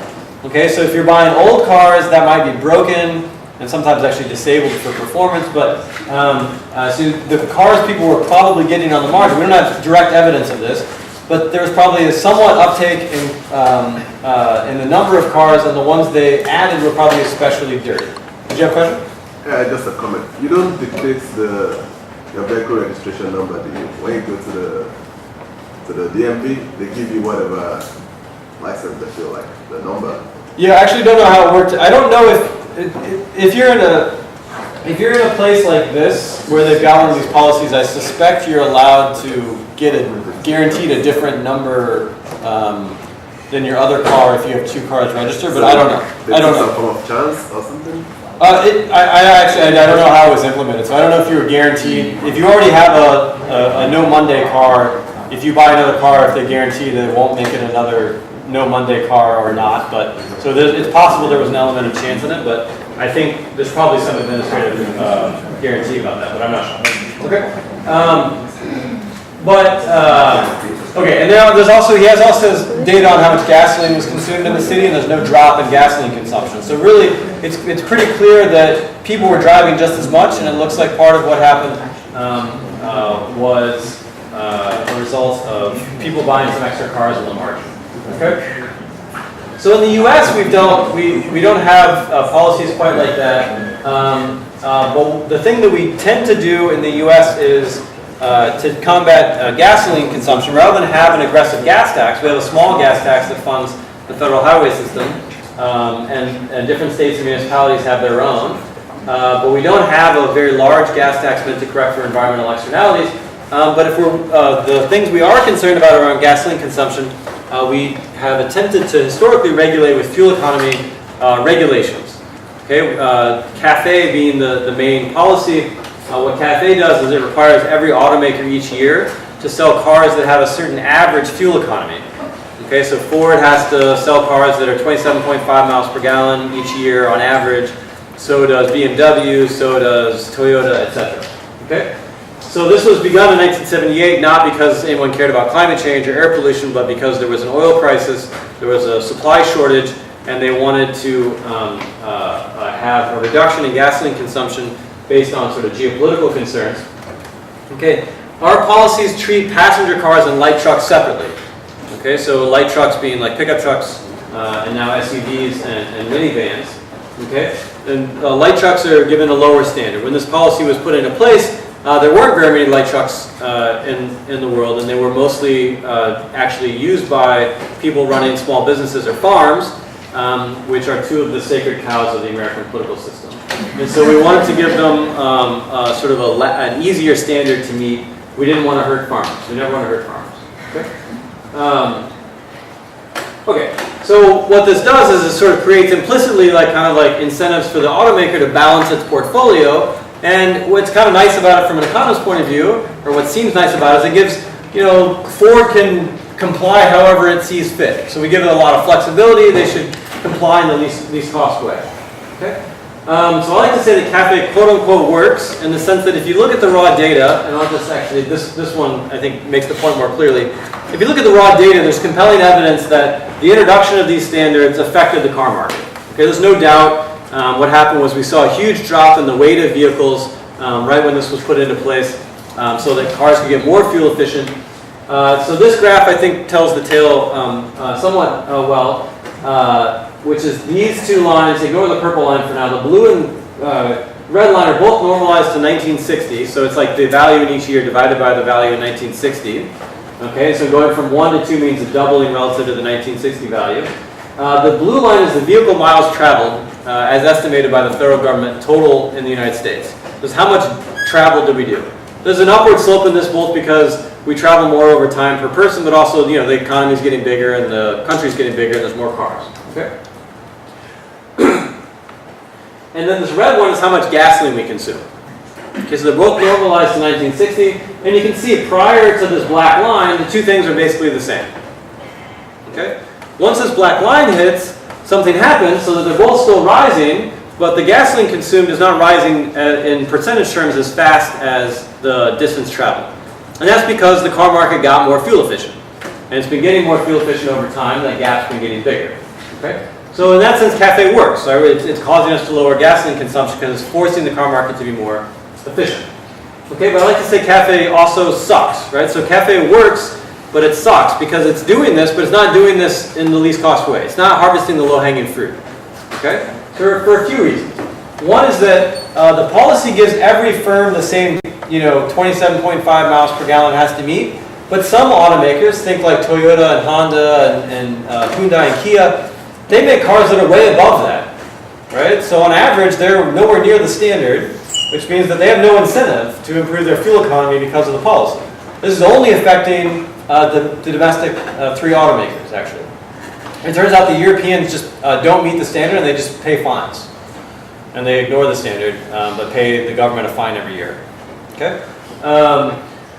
Okay, it's also, since we treat cars and light trucks separately, it could be the case that all of the low-hanging fruit is among cars. And so we should be getting all of our fuel economy improvement from cars. Okay, but we're giving a different sort of incentive to cars versus trucks. And so we don't know if we're getting the right balance between cars and trucks. It also induces a rebound effect. So what an economist would tell you to do is target the externality as directly as possible. If the externality is gasoline consumption, you should raise the price of gasoline. If I raise the price of gasoline, that's going to cause you to drive less. Okay? And then if you upgrade your car in response, then maybe you'll drive more again, but that'll be balancing out in an efficient way. If I don't raise the price of gasoline, but I force you to have a more fuel-efficient car, the cost of driving goes down and you drive more. Okay, and that erodes some of the benefit. We think it erodes about 10% to 20% in the long run of the savings of fuel that we got from giving you a more efficient car. Okay, it's also the case that we do changes to CAFE. It only affects the new car market. And in fact, what happens in the old car market is if we, as we're doing now, we're making it much more expensive to build inefficient cars. So what that means is that if you've got a used Hummer, it's suddenly, new Hummers are harder to sell because of a new standard, say. So you'll hold on to your used Hummer longer. And you'll drive it a bunch more because now it's more valuable. And there's actually some pretty good research showing that erodes another 10 or 15% of the benefits when viewed over the approximately 14-year cycle when the fleet turns over. Okay? So there's lots of reasons why this is, the policy's having an impact. Like we're moving, gasoline consumption for sure with these policies, but it's unlikely, we could probably be doing it at a much lower cost to society. Okay? So those are the kind of things that economists fixate on. Okay, so the light truck car difference is one of my favorite distortions. So economists have favorite distortions in the world, right? That they like to tell their family about and stuff. So this one's mine. This is the PT Cruiser, okay, which is a truck according to the government. Okay, so the PT Cruiser is a specially designed vehicle made that used. Well, it's actually not made anymore because they closed the loophole, but a couple of years ago. But the PT Cruiser qualified as a light truck according to the federal government. So every year, Chrysler sent a letter to the federal government telling them that its understanding was that its consumers primarily use this in a way that a truck would be used, as in its primary use is to haul cargo, right? The PT Cruiser came with an optional back seat that was installed that they assumed most users would remove from the car, so that the back of the PT Cruiser, which not coincidentally lies perfectly flat, was deemed a truck bed, right? Okay, so this car is clearly a car, right? So any consumer is going to use this in a way they would use a car. Someone thinking about buying this car is thinking about buying some other small sedan, not thinking about, no one's choosing between like a Ford F-150 and a PT Cruiser. Okay? This is very clear, but the government approved, at least for about a decade, approved Chrysler's petition that this was a truck because it met certain specific definitions. Okay? And the PT Cruiser is not alone. Anything that is called a crossover in the United States right now is a truck, according to the law. Right? So like your Subarus, like almost every Subaru is a truck, according to the law. So anything that has a slightly higher clearance is one sign. And there's actually 5 angles on a car, including the clearance and the approach and departure angle and the crossover angle, and they have to meet exact certain values, and then they can be a truck if they meet 4 out of 5 of these angles. But the way that the PT Cruiser qualified as a truck, a couple of the key things were that they said the back seat, like the back seat of a car, they said it was optional in the PT Cruiser. To be an optional, this is in the Federal Code of Regulations, so like the law of the United States. I've read it.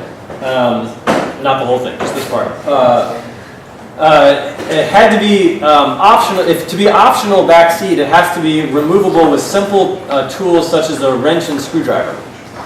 Okay, so you can take the PT Cruiser back seat out with just a wrench and screwdriver. It pops out, and when it does, then the back of the car is completely flat. And so Chrysler said that's a truck bed with an optional back seat if you need more seating, right? If you're not hauling cargo that day. Okay, so when Congress first passed CAFE, about 14% of the car market qualified as a light truck. So there were a couple of SUVs that were in existence back then, but mostly pickup trucks and cargo vans. At the peak, before the oil prices got really high in 2004, 54% of the car market in the United States was a light truck, according to the law. Okay? And this was driven in large part by the regulatory preference given to trucks. Okay? So that's a distortion. Okay, so I'm going to summarize a little bit of my own research quickly and give you a couple of visuals. So something we've done just very recently, as of 2012 in the United States, and we've also is also taking place in the world's 4 largest car markets, which are China, Japan, the European Union, and the United States. All of them now regulate fuel economy based on not just the average fuel economy, but also some other attribute, as the term that's used, of the car. So this is from Japan. So in Japan, which has had this kind of a system for the longest, the standard that each car has to meet is a function of its weight. Okay, so weight is along the horizontal axis here. Vehicles that are heavier in kilograms are allowed to be less fuel efficient. Okay, and then each automaker has to meet the standard on average for its cars, just like in the US, but it's a sliding scale.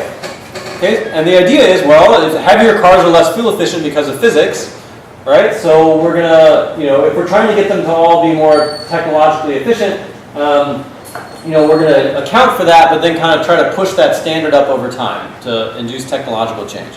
Okay? But this also gives you an incentive. If you want to comply with the standard, you can either increase your fuel economy or you can increase your weight. Okay? Increasing your weight's not good, right? So it has the negative effect that the unintended consequence that it erodes some of your fuel economy gain, but it also has these accident-related problems as well. Right, which is that as I make my car heavier, it's more likely to kill someone else when I'm in an accident. Okay, again, because of physics. Actually, I'm safer, but that's a private good that I pay for. What I don't pay for is how dangerous I am to everyone else, and that's what's being exacerbated. Okay, so this diagram here, taken from a paper I'm working on right now. Actually, this is what I was working on this morning. Shows the schedule that existed before in 2010 in Japan, and then this is the new schedule. Okay, so cars are being forced to be more fuel efficient. Now notice that it's this schedule, but it's not smooth. It's this like step function. Okay, so what that means is that if your car weighs about this amount, you have an incentive to increase its weight until you get to this thing where you get to meet a lower standard, but you wouldn't increase your weight any more than that. All right, so you'd increase your weight until you got to like right here at one of these things we call a notch point. Okay, so a step in the schedule. Conveniently, the Japanese government, when they introduced the new schedule, changed the location of all the notch points. Okay, so what you should see is you should see extra data. You should see more cars that choose to have a weight right at one of these advantage points where they get to meet a lower standard if the automakers are in fact responding to this by increasing weight. Does that make sense? Okay, so what I'm going to show you on the next page is just the histogram of how much the cars in Japan weigh. Okay, and you'd expect, like, if you just plotted how much the cars weigh in any country, you'd expect kind of like a bell curve or something, right? There's no reason to expect them to, like, lots of cars to weigh exactly the same amount, unless they're in fact the same car under different names or something, right? Okay, but in this system, what you expect is cars have an incentive to increase their weight until they get to one of these steps, but not beyond that. Okay? Unless they're going to go all the way to the next step. So here's what the distribution of cars looks like in Japan. Okay? And we've overlaid it here with the schedule. So prior to 2010, this is the distribution of weights of cars in Japan. Okay? So there's huge spikes in the distribution right at each step. Okay? But conveniently, they changed the policy and all the steps changed, and all of the weights changed. Okay, so the Japanese car makers are clearly responding to this incentive by increasing their weight in a very precise way, the precise increases in weight aren't that important. The general point of the problem is that they're increasing their weight overall, that's partly their response to the policy is not just to improve their fuel economy, but to increase their weight because that implicitly relaxes some regulatory restriction, which is not good incentives. Yeah. So when was the first economy standard, the one that, when was that first announced? Before I have data. Okay, because I'd be curious to see whether the bell curve and the yeah, I can't give you a pre-picture in Japan because we don't have data pre, long enough because it's been in place for like 25 years in Japan. If you plot this distribution in any other country, you don't get spikes at the same points. Right. I'd be curious to see though whether the multimodal distribution, the spikes at those points, are for all cars built after the policy was. These are cars built during this policy regime, and these are cars these are all cars during built this. Yeah. So these are. I'm only showing you data for cars that are built during the relevant regime.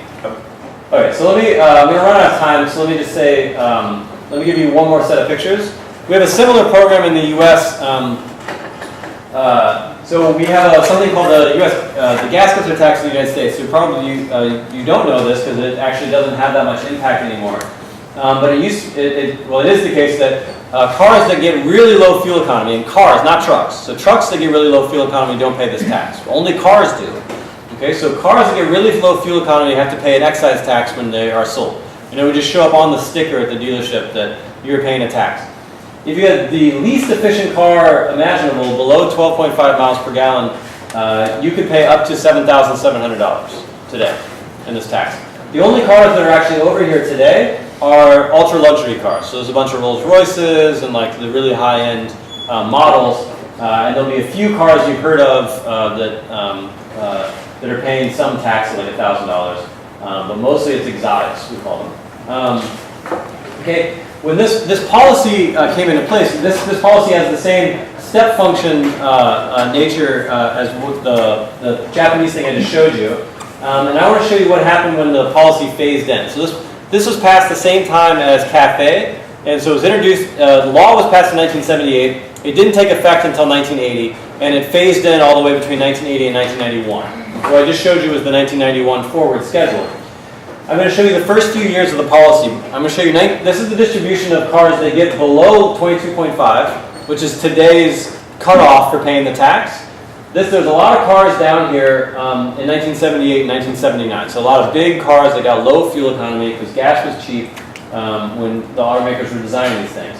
In 1978, there's no tax, but they passed the law. In 1979, there's no tax, but they passed the law. In 1980, you're going to have to get above 14.5 miles per gallon to avoid the tax. In 1981, you're going to have to get above 17, right, where I've drawn these dashed blue lines. I'm just going to show you the histogram each year. 1978, 1979, okay, so these are the pre-years. And then the next year, 1980, this is going to be you have to be above this line, okay? So what happens is, in 1980, these cars have all disappeared. So looking back, there were a bunch of cars down there, and exactly those cars disappeared. Between 80 and 81, the minimum jumped from here to here, and those cars disappear. Okay, and then the next year, we're going to go from here to here, and those cars disappear, and then those cars disappear, right? So by 1983, and that's the end of where I have some data to show you, we've eliminated this part of the car market. Okay, so I would say that the gas guzzler tax, quote unquote, works, but it also sucks, right? So it works in the sense that we got automakers to do exactly what we wanted, which is stop selling cars that got below exactly this number. But this is not an efficient way to lower gasoline consumption necessarily at all. We don't know where in the car market we can get efficient reductions in fuel consumption. Part of what happened in the long run here is that they stopped making cars and started making trucks that they could sell to the same consumers that got low fuel economy but qualified as trucks. Okay? So we stopped selling family sedans in the 80s and started selling minivans. Minivans are trucks, and family sedans and big station wagons were cars. Okay, that's partly why we had minivans in the 1990s. We introduced the luxury car market segment of the SUV arose, and people started driving pickup trucks as if they were like regular cars, and they were selling all kinds of heavy-duty pickup trucks with leather seats and nice stereos and all these things because people were using them like regular cars, and that's what the automakers wanted. Okay. This car, this is a Chevy Tahoe, I think, from, I forget exactly what year, 2005 or 6, that had a hybrid motor that basically made the windows go up and down and ran the air conditioning, but couldn't actually drive the powertrain. But it got a $500 subsidy under the hybrid vehicle tax credit because it met a carefully constructed definition of hybrid vehicle, and so GM could say that they were selling hybrids to combat the green imaging of Toyota and to a lesser extent Honda. Okay, so that's the end of the case studies and and the lecture material. And what I wanted to point out about the case studies is just what I alluded to before about one of the reasons to be pessimistic in an enlightened way about policy is that it's really easy to get unintended consequences. Okay, so the difference between the policies I just walked through, all of those examples, none of them were Pigouvian taxes. None of them directly targeted an externality. So in general, what you get is exactly what you pay for. Okay, that's one way to just think about the lesson, is the automakers will give you exactly what you pay for it. If you want to pay, or just people respond very precisely to incentives. So what you want to do is make your incentives exactly what you're worried about. You want to target exactly the externality or the thing that's good or bad, rather than something just related to it. So if you want lower gasoline consumption, tax gasoline, don't tax fuel economy. Okay, we're going to subsidize fuel economy, and that's just one. That's one way of thinking about these things. And then just to wrap up, economists like markets in general because they often provide efficiency. Okay, sometimes markets fail. But when that happens, economists usually advocate that rather than discard the market outcomes altogether, we try to patch them up somehow. And we want to do that when we're looking at externalities by doing a Pigouvian tax, which gives everyone the same price and targets the externality or thing you're worried about directly. When you do something else, you get unintended consequences almost for sure. And we're over on time, but so perhaps we could take a break, and then I'll happy to stick around for a few minutes and answer questions, but it's the end of a long day, so if you don't want to sit and listen to questions, you should feel free to leave. I will not be offended. But first... Oh,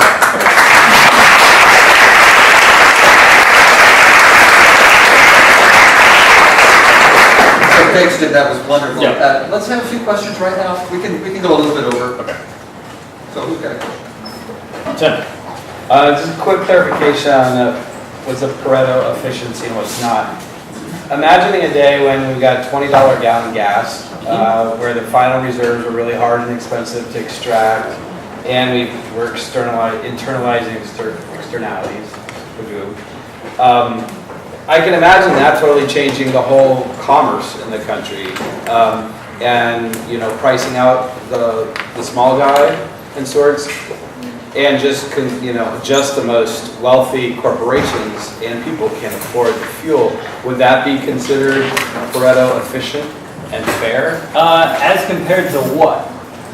Right. So I mean, the scenario you painted was that prices of gasoline was really high. So why are the prices of gasoline high? Is it because it's really expensive to extract gasoline or oil from the ground and refine it? And we're taxing it higher as the climate issues get really in our face. Yep. So to be clear, so think about a Pigouvian tax. The Pigouvian tax, I didn't go into this, but actually this is a good segue into this point. So introducing a Pigouvian tax by itself does not guarantee a Pareto efficiency for, I think, the reasons that Tim was getting to, in the sense that many people are harmed by that, right? So, maybe I don't care about the air. Or maybe, let's suppose I live in somewhere rural and my air quality is just fine. And I'm not a farmer, so I'm not so worried about, climate change at the moment or whatever, right? And divide up the riches, the gains we've made by lowering gasoline consumption overall, we'd have to give it to the people who got screwed by the policy. And so the way to think about it is, a Pigouvian tax can be Pareto improving, but it need not be. So that's a good addition I skipped over. Yeah, Charles. I was wondering, in the Pareto efficiency, is it more efficient or like a communist nation less? So economists tend to think that the communists are woefully inefficient because to allocate resources efficiently in a market, all you have to do is make sure everyone's facing prices and those conditions hold. So imagine just the two models of allocation is like the capitalist version, the free market version is that we bring in an apple cart and we bid for apples until all of them are sold. Then whoever wants the apples the most will pay the most for them and get them. In the communist version, right, this is a simple caricature, right? Like I'm doing like a cartoon version of these things, right? But I think it makes the point. Imagine I'm the government, then I have to decide how to allocate the apple. How do I know? The problem is that I don't know which among you likes the apples the most. And if you can, I could ask you, but you would lie to me. right? So I have a problem. You would not be having the incentive to give me the truth, and that's why I think the simplest answer is that economists believe that to achieve efficiency, a government would need to have a vast amount of information about people's preferences and about the cost of production that they never in fact have, and markets can create efficiency without anyone having that information centralized. What if I share the apple? I want to call it. What if you what? If I share the apple, if I have 5 apples and 5 seasons, then I get 1 apple each. Well, yeah. So that might be fair, but it won't be efficient. Right, so it might be fair in the sense that there's some ex ante rule that says we've got X amount of resources in the economy and everyone gets X over N. You might think that's the best possible thing, but there's no reason to think that meets the definition of Pareto efficiency. So imagine you've got apples and bananas and I give everyone an equal share of apples and bananas, but let's suppose that I'm allergic to bananas. I'm like, well, this allocation sucks, right? So I don't want these bananas. Right? And so what would happen in the market is that I wouldn't buy any bananas. And if I had any, I'd sell them to you. Right? So now I will say, if I gave everyone the fruit and then let you guys all trade, then you would trade and become efficient. But then all you've done is create a market on top of the initial allocation. Right? Yeah. Yes, your name tag section. Looking at the policy, some previous slide. Yeah. The Japanese cars case. So the kind of policies that we're looking at are stepwise, right? The functions are step functions. Yeah, that's right. So I was thinking if some other kind of models for the policies could improve. Yeah, but importantly, so I don't know if you might be getting at, sorry to cut you off, but I think you might be getting at, well, what if this was just smooth? Or some other function. Yeah. So if it was smooth, then you wouldn't have spikes. But the point of this is the fact that there is a sloped schedule at all means that if you want to comply with the policy, you can either comply by making your car more fuel efficient or by making it heavier, right? Or some combination thereof. Okay? Even if that were smooth, that would still be true. Okay? The fact that it's a step function is what makes it easy for us to give you evidence that there's manipulation, but making it smooth doesn't get rid of that incentive. What gets rid of the incentive is to not give you any benefit for having heavier cars, to just require you to meet a flat fuel economy average where everyone has to meet a certain average. So in that case, maybe the consequences will be different, right? We Yeah. won't be able to see the same consequences, but at least there will be some consequences. Yeah, so if it was smooth, it might or might not be the same consequences, but it would be harder to detect. Which is actually, so in the US, we have a smooth policy that does this now, and it's not for weight, it's something else called footprint. So our paper is not studying the US empirically because A, the US just installed this recently, so we don't have very much data, it's just 2 years of data, and B, because it's smooth, it's harder to detect. But that doesn't mean it's not there, right? But so in this case, it's really easy to see the problem, and that's why we are looking here.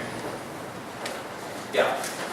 So when you discussed efficiency, you said that efficiency has 2 parts: producing the right number of apples, and then making sure who gets them who wants them the most gets them. So asking the question about the first part, which would be achieved in an efficient market, right? Mm-hmm. Okay. So I guess I'm trying to understand the problem of getting the wrong number of apples in terms of market failures. We all know that there's tons of food waste, for example.